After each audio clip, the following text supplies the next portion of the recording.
नमस्कार भक्तजनों, मैं आपको गीता के 5वें अध्याय का महात्म्य सुना रही हूँ। श्री भगवान बोले, हे लक्ष्मी, 5वें अध्याय का महात्म्य सुनो।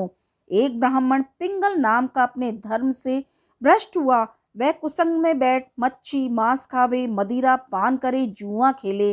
देवयोग से वह पिंगल एक राजा के यहाँ नौकर हो गया। राजा के पास बहुत लोगों की चुगलियां किया करे। जब बहुत बीते तब वह धनवंत हो गया। उसने अपना विवाह कर लिया, परंतु स्त्री व्यभिचारिणी आई। वह स्त्री को मारता। उस स्त्री ने दुखी होकर अपने पति को विष दे दिया। वह ब्राह्मण मर गया। उस ब्राह्मण ने गिद्ध का जन्म पाया। कुछ काल पीछे वह स्त्री भी मर गई। उसने तोते का जन्म पाया। तब वह एक तोते की स्त्री हुई। एक दिन उस तोते ने तोते से पूछा, हे तोते, तूने तोते का जन्म क्यों पाया? तोता बोला, हे तोती, मैं अपने पिछले जन्म की कथा सुनाता हूँ। मैं पिछले जन्म में ब्राह्मण था, अपने गुरु की बात नहीं मानता था। मुझको गुरुजी ने श्राप दिया कि जा तू तोते का जन्म पावे। इस कारण तोते का जन्म पाया। अब तू कह किस कारण से तोती हुई? उसने कहा, मैं पिछले जन्म में ब्राह्मणी थी। एक दिन मैंने पति को विष दे दिया और वह मर गया।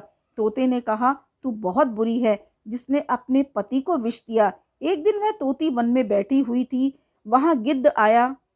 तोती को उस गिद्ध ने पहचाना और वह गिद्ध तोती को मारने चला। आगे आगे तोती, पीछे पीछे गिद्ध।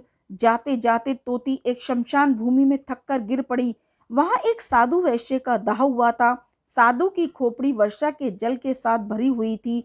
वह उसमें गिरी। इतने में गिद्ध आया और तोती को मारने लगा। उस खोपड़ी के जल के साथ उसकी देह धोई गई। दोनों आपस में लड़ते लड़ते मर गए। अधम देही से छूटकर देवदेही पाई और विमान आया, जिस पर बैठकर दोनों बैकुंठ को गए।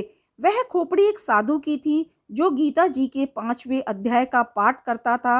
वह परम पवित्र था। उसके जल से दोनों पवित्र हो गए। जो प्राणी श्री गंगा जी का स्नान करके श्री गीता जी का पाठ करते बैकुंठ को जाते हैं, बोले कृष्ण भगवान की जय।